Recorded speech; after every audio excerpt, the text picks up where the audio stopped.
हाँ, आपको आज आपराधिक विधि में वैधानिकता का सिद्धांत। वैधानिकता का सिद्धांत से तात्पर्य है कि विधि में वह व्यवस्था, विधि में आपराधिक विधि में वह सिद्धांत जो अभियुक्त को अपराध में अभियोजित करने के लिए, दंडित करने के लिए,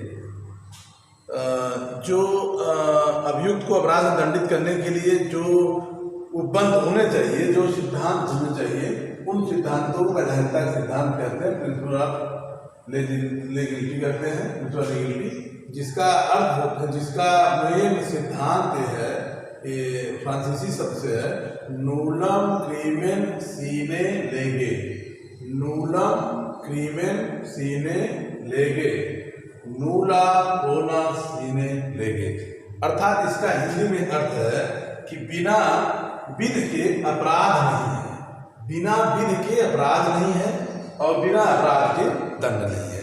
अर्थात किसी व्यक्ति को दंडित करना है, अभियोजित करना है, तो पहले आपको उस विधि का उल्लंघन होना चाहिए। कोई विधि हो, कोई व्यक्ति अपराधी तब होगा जब किसी विधि का उल्लंघन करता है।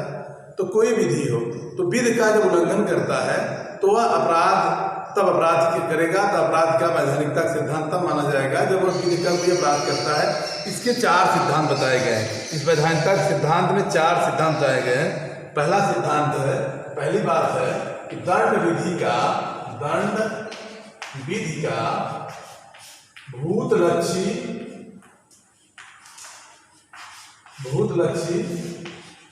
प्रभाव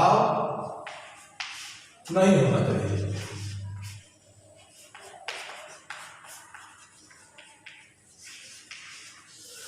दंड विधि का भूतलक्षी प्रभाव नहीं होना चाहिए। दंड विधि का भूतलक्षी प्रभाव नहीं होना चाहिए।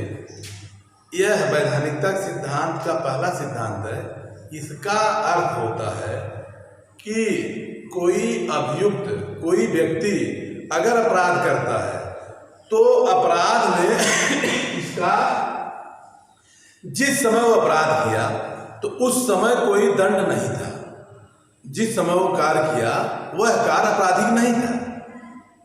ध्यान दीजिए, जिस समय वो अपराध किया उस समय वह कार्य उसका आपराधिक नहीं था, या अपराधिक था तो कम दंड से दंडनीय था, कम दंड से दंडनीय था। तो बाद में अगर कानून बन जाता है तो उस कानून के अनुसार उसको अगर दंड दिया जाता है तो नेचुरल जस्टिस के विरुद्ध है, नैसर्गिक न्याय के विरुद्ध है। अर्थात इस कहने के ये अर्थ है कि दंड विधि का भूतलक्षी प्रभाव नहीं होना चाहिए। इसका सीधे अर्थ है कि यदि जिस समय अपराध हुआ उस समय दंड नहीं था, अब बाद में आपने दंड निरूपित कर दिया उस अपराध, उस कार्य के लिए, तो वह कार्य जब अपराध हो गया तो अपराध के लिए दंड होगा। तो उस समय तो अपराध नहीं था। बाद में अगर अपराध होता है तो वह जो है कि नेचुरल जस्टिस के विरुद्ध है, नैसर्गिक न्याय के विरुद्ध है। और ये वैधानिकता के, कानून के वैधानिकता के सिद्धांत, कानून वैध नहीं है, वह कानून इनवैलिड होगा, वैधानिकता सिद्धांत नहीं है। तो वह जो है कि उसकी मात्रा जो है उस कानून की शून्य होगी। जैसे आपको हम बता दें, मान लीजिए कि इस समय तत्काल की बात है कि motor vehicles act, MV act में संशोधन हो गया कि पहले डीएल ड्राइविंग लाइसेंस नहीं था या हेलमेट नहीं था तो अपराध, उस कोई बाइक चलाता था उसमें दंड की मात्रा कम थी। सामान्यतः न्यायालयों में 200-500 जुर्माने हो जाते थे। लेकिन सरकार ने, केंद्र सरकार ने मोटर व्हीकल्स एक्ट में, मोटर यान अधिनियम में संशोधन कर दिया, जिसमें अब है कि बिना लाइसेंस के अगर आप गाड़ी चलाते हैं तो 5000 जुर्माना हो जाएगा। तब पहले 500 था।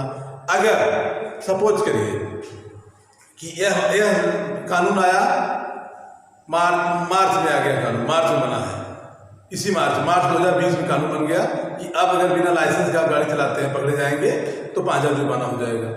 7 साल से 12 साल से कम आयु का लड़का अगर गाड़ी चलाता हुआ अपरिपक्व उम्र का अगर चलाता है, 12 साल नहीं मतलब अपरिपक्व समझ के उम्र का चलाता है, तो उसके लिए एक्सीडेंट करता है तो उसको आजीवन कारावास हो जाएगा, ये हो जाएगा। ये दंड, विस्तृत दंड व्याख्या कर दिया गया। लेकिन कानून बना मार्च 2020 में, अपराध हुआ है सपोज करिए अपराध हुआ है कि नवंबर 2020 में, तो वह दंड की जो व्यवस्था है, दंड की मात्रा, अगर आज उस कानून उस न्यायालय में विचार, उसका ट्रायल आज चल रहा है, तो अब आप ऐसा नहीं कर सकते हैं, सरकार ऐसा नहीं कर सकती है कि श्रीमान जी इनको अभी अगर इनके पास लाइसेंस नहीं था, ड्राइविंग लाइसेंस नहीं था, जिनका जुर्माना 5,000 कर दिया जाए। और अगर मार्च के बाद मान लीजिए कानून गया, अप्रैल में कोई पकड़ा जाता है तो उसको 5,000 जुर्माना होगा, 5,000 होगा, 6,000 होगा, बात की बात है, मतलब नए कानून में दंडित किया जाएगा। लेकिन पुराने कानून से अगर कोई है तो अगर उस समय का जुर्माना 500 रुपया था तो 500 होगा, न कि आप ये कहेंगे साहब इनको 5,000 हो गया, हमको 500 हो गया। ऐसा क्यों है?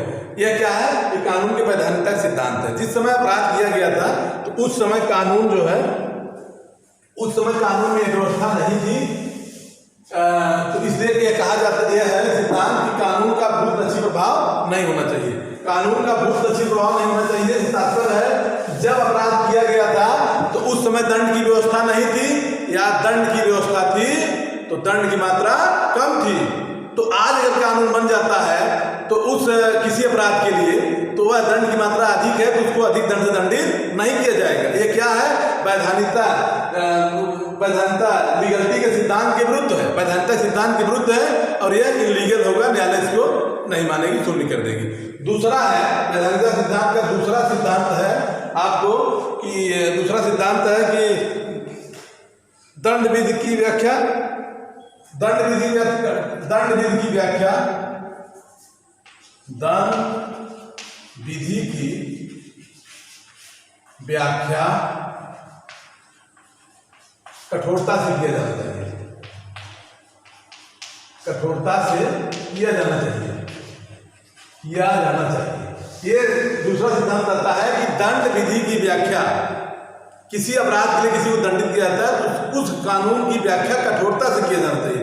कठोरता से किया जाने से तात्पर्य है कि सीधे सीधे आप जान लीजिए कि यदि कोई व्यक्ति अपराध करता है तो उस अपराध के लिए अगर कई लोग उसमें हैं, 3-4 लोग 10 लोग उसमें हैं, तो उसका सिद्धांत यह है कि कानून की व्याख्या कठोरता से किया जाना चाहिए। अर्थात जो अभियुक्त बनाया गया है उसके अपराध को युक्त संदेश से परे साबित करना है।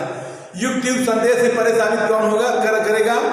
जो व्यक्ति विक्टिम है, जो व्यक्ति पीड़ित है, जो पीड़ित है अभियुक्त के ऊपर कहेगा कि इन्होंने अपराध किया है, या जो भी अपराध किया, हत्या है, लूट है, डकैती है, या जो भी तमाम अपराध है, जो भी अपराध किया है, वह जो मुलजिम है कहेगा मैंने अपराध नहीं किया है। अपराध को सिद्ध करने का भार बर्डन ऑफ प्रूफ किसकर होगा? जो एक कह रहा है फला आदमी अपराध किया है। अर्थात जो स्टेट पार्टी है, जो पीड़ित पक्षकार है, वह जो है कि अपराध को सिद्ध करेगा। न्यायालय क्या करेगा? दंड विधि की व्याख्या कठोरता से करेगा। कठोरता से तात्पर्य है कि संदेह का लाभ अगर उस अपराधी के ऊपर जो एविडेंस आई, जो साक्ष्य आई, उस साक्ष्यों के आधार पर अगर संदेह बनता है तो संदेह का लाभ किसको दिया जाएगा? अभियुक्त को दिया जाएगा। संदेह का लाभ अभियुक्त को, मतलब स्टेट पार्टी, विक्टिम का, पीड़ित का यह दायित्व बनता है कि अपराधी के अपराध को संदेह से परे साबित करे। अर्थात कोई अपराधी है, अपराध करता है तो न्यायालय में उसके खिलाफ जो एविडेंस आएगी, उसके खिलाफ जो गवाही आएगी, उसके खिलाफ साक्ष्य आएगा, उस साक्ष्य को संदेह से परे होना चाहिए, मतलब फिक्स होना चाहिए इन्होंने अपराध किया है। अगर जरा से भी संदेह है तो उसको छोड़ दिया जाएगा।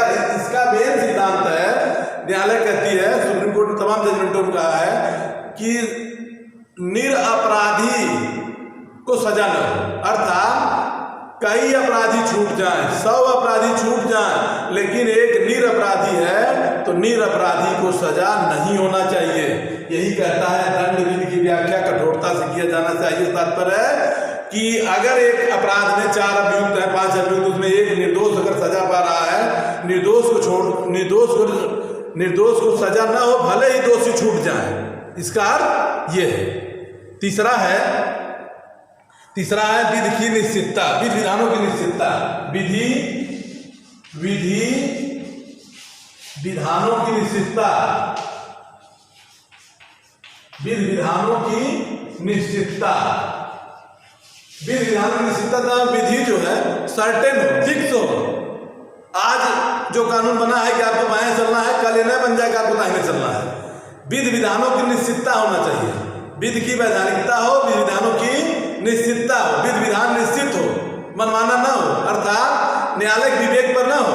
वह जो है किसी कानून के उपबंध में फिक्स हो, बताया गया हो कि ये कानून है, इस कानून का उल्लंघन करने पर यह दंड की व्यवस्था है, ये सामान्य जन तक लोग आसानी से समझ सकते हैं। वह विधि विधानों की निश्चितता कहा जाता है। अर्थात वैधानिकता सिद्धांत का तीसरा सिद्धांत आता है कि विधि विधानों की निश्चितता होनी चाहिए। विधि विधान क्या हो, निश्चित हो, मनमाना न हो, कोर्ट के विवेक पर न हो, न्यायालय के विवेक पर न हो, बल्कि न्यायालय के सामने एक विधान निश्चित हो। तीसरा है, चौथा पॉइंट है विधि विधानों की अधिगमता। चौथा पॉइंट है विधि विधानों की अधिगमता।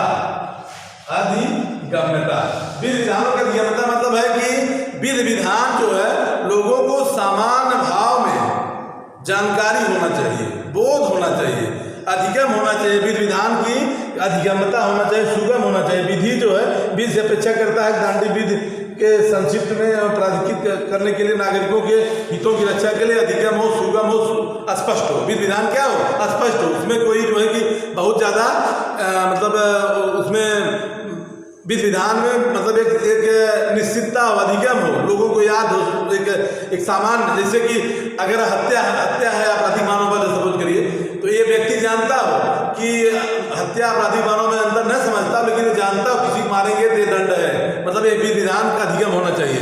अब इसके बाद आपको हम बताते हैं अभियुक्त का संरक्षण। अभी तो आप वैधानिकता का सिद्धांत देखे हैं, अब आप देखेंगे अभियुक्त का संरक्षण। दंड विधि में अभियुक्तों को संरक्षण दिया गया। कैसे? दंड विधि में अभियुक्तों को संरक्षण के कोई अभियुक्त बनाया गया है, उसको भी ऊपर एक कानूनी दायित्व बनाया गया, संरक्षण बनाया गया है। अभियुक्तों का संरक्षण, दंड विधि में अभियुक्त का संरक्षण से तात्पर्य है कि प्रोटेक्शन ऑफ एक्यूज्ड। अभियुक्त का संरक्षण कैसे होता है? नंबर 1 है दोहरे दंड का सिद्धांत। दोहरे दंड का डबल जोपेडुस कहते हैं, दोहरे दंड का सिद्धांत।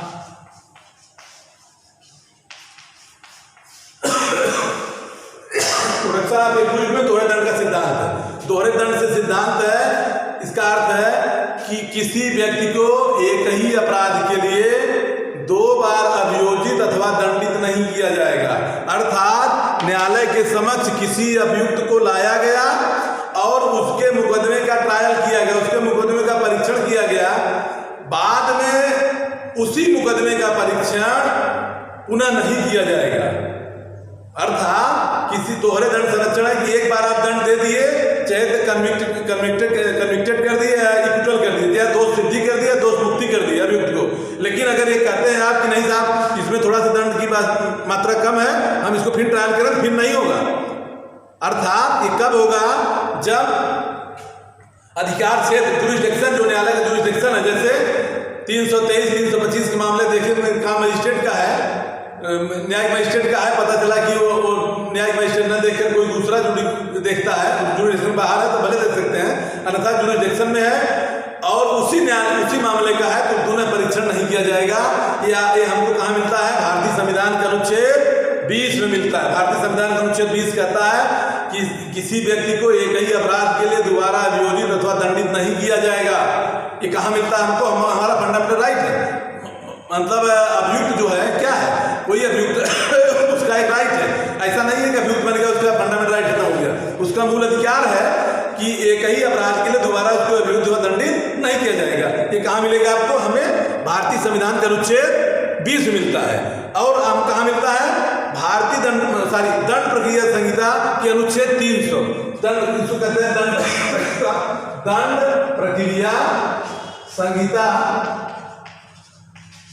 का धारा 300 कहती है, सेक्शन 300। आईपीसी नहीं, सीआरपीसी क्या? आईपीसी क्या है? आईपीसी ये बताती है, आपराधिक विधि कहती है कि अपराध क्या है। आपराधिक विधि क्या बताती है? आईपीसी क्या बताती है, व्हाट इज क्राइम, अपराध क्या है। सीआरपीसी क्या बताती है, प्रोसीजर, अपराध की कैसे प्रक्रिया चलेगी, कानून अपराधी है तो प्रक्रिया क्या चलेगी।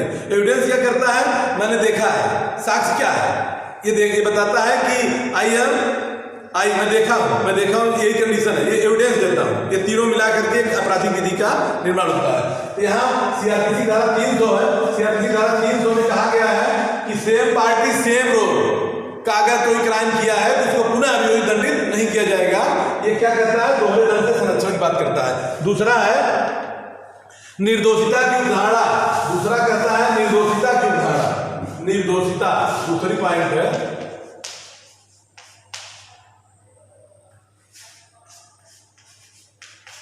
निर्दोषिता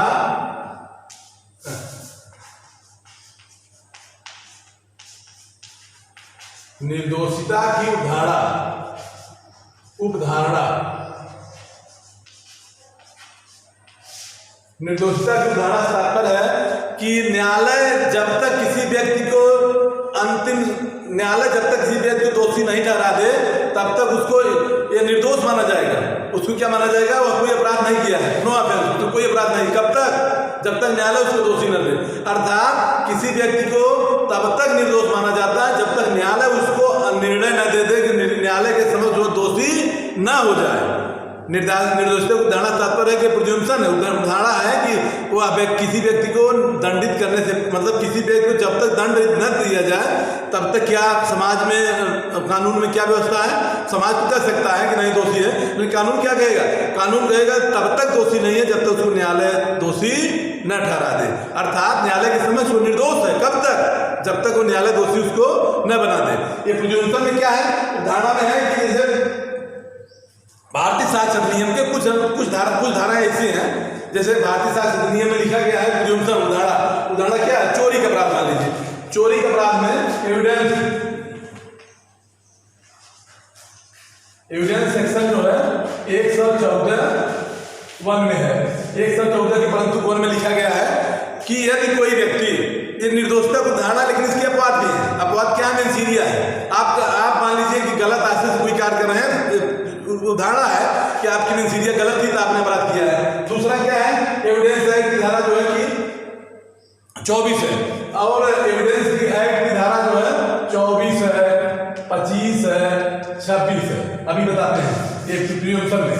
अब देखिए निर्दोषिता की धारणा में कहता है कि चोरी का माल, कहीं चोरी हुई थी, चोरी का माल चोरी होने के तत्काल बाद किसी व्यक्ति के कब्जे से चोरी का माल पाया जाता है, किसी व्यक्ति कब्जे से चोरी का माल पाया जाता है, तो यह उदाहरण किया जाएगा या तो चोरी के माल में, वो चोरी में शरीक था या चोरी का माल लिया है। कब तक, जब तक वह साबित न कर दे कि मैंने इसको फला जगह से लिया है। ये क्या है, प्रिज्यूम्पशन है। प्रिज्यूम्पशन मतलब उपधारणा, यह स्वीकार किया जाएगा। जैसे दहेज हत्या 120 में है कि 114 113 भी है, 113 भी है, 114 भी है। 114 भी में है कि विवाह के 7 वर्ष के भीतर यदि लड़की जो है, जो बहू वहाँ की बनी है, यहाँ की लड़की अगर जो है वहाँ जाकर मर जाती है, अपने ससुराल मरती है, तो ये प्रिज्यूम्पशन है कि दहेज के लिए, प्रताड़ित के लिए इसलिए मर गई। ये प्रिज्यूम्पशन है, उदाहरण है, इसके अपवाद है। मतलब निर्दोषता की धारणा के अपवाद है। निर्दोष आप मानते हैं, लेकिन अपवाद क्या है, 113 भी है, 114 भी है, और 114 में दृष्टांत 1 है, 24 है। पुलिस अभिरक्षा में आप कोई कन्फेशन करते हैं तो मान नहीं, तमाम इस तरह से। अब इसके बाद चौथा हम आपको बताते हैं आत्म अपराध रोधन का सिद्धांत। आत्म अपराध रोधन सिद्धांत है कि तीसरा है कि किसी व्यक्ति को अपने ही मुकदमे में उसको नहीं, अपने बैठ जाइए, किसी व्यक्ति को अपने अपराध के लिए, किसी व्यक्ति को उसी अपराध के लिए, किसी व्यक्ति को अपने विरुद्ध साक्ष्य देने के लिए बाध्य नहीं किया जाएगा। किसी व्यक्ति को अपने विरुद्ध किसी मामले में साक्ष्य देने के लिए बाध्य नहीं किया जाएगा। अगर किया जाता है तो मान्य नहीं होगा। कैसे, भारतीय साक्ष्य अधिनियम की धारा 24 है, 25 है, 26 है। 24 में क्या कहता है कि पुलिस अभिरक्षा में पुलिस जो है कि उत्प्रेरणा धमकी से अगर कोई एविडेंस लेती है तो माना नहीं जाएगा। 25 में है कि उत्प्रेरणा धमकी या दबाव में अगर कोई कन्फेशन करता है उसकी कन्फेशन में संस्कृति मान नहीं है। 26 में है कि पुलिस कस्टडी में जेल में अगर करता है तभी मान नहीं है। अर्थात उदाहरण ये क्या है कि कहता है मतलब किसी व्यक्ति को अपने विरुद्ध साक्ष्य करने की बात नहीं किया जाता है। एक केस आपको बता देते हैं, एक केस है महाराष्ट्र केस है, उसमें टेप कर लिया था बात को। अजीज अहमद खान बनाम श्रीराम महाराष्ट्र 1962 केस है। उसमें था कि उसके फोन को टेप कर लिया, फोन को टेप करके उसको जो है किया दिया कि साक्ष्य रूप में पेश कर दिया। न्यायालय ने उसको अग्राह किया। क्यों अग्राह किया कि जब वह फोन टेप कर रहा था, जैसे कोई व्यक्ति किसी व्यक्ति का सपोज करिए कोई व्यक्ति किसी व्यक्ति का फोन टेप कर ले और टेप करके वह उसके खिलाफ एविडेंस में दे दे, तब वहाँ ये चीज देखा जाएगा क्या वह जो एविडेंस दिया, क्या वह जो वक्तव्य दिया वह किसी धमकी उत्प्रेरणा या किसी आवेग में दिया या तो फ्री कंसेंट दिया। अगर फ्री कंसेंट से दिया है तो उसके खिलाफ एविडेंस माना जाएगा। अगर फ्री कंसेंट से नहीं दिया है तो उसको नहीं पता है कि मेरे फोन को मेरे जो है की बात को टेप किया गया तो वह उसके खिलाफ एविडेंस नहीं माना जाएगा। चौथा एक आपको एक बात बता देते हैं, विधिक सहायता का अधिकार। विधिक सहायता का अधिकार, एक मिनट और रुक जाइए। विधिक सहायता का अधिकार तात्पर्य है कि अभियुक्त का अधिकार है कि वह जो है कि कानून के दृष्टि से विधिक सहायता प्राप्त करे। अर्थात अगर निर्धन व्यक्ति है, निर्दोष वो व्यक्ति है, उसको कानून में संरक्षण है, वो कानून का विधिक सहायता दे। राज्य के दायित्व है विधिक सहायता। अर्थात राज्य अगर विधिक सहायता देती है तो कोई दान नहीं है, कृपा नहीं है, बल्कि अभियुक्त का फंडामेंटल राइट है कि वो विधिक अधिकार उसको देना है। भारतीय संविधान का अनुच्छेद 21 के तहत उसका मूल अधिकार है। जैसा कि आपको मैं बता रहा हूँ, भारतीय संविधान का अनुच्छेद 21 कहता है किसी व्यक्ति को उसके प्राण एवं दैहिक स्वाधीनता को विधि द्वारा स्थायी प्रक्रिया के अनुसार ही वंचित किया जाता नहीं। No person shall be deprived right to personal liberty except to according procedure established by law. Thank you.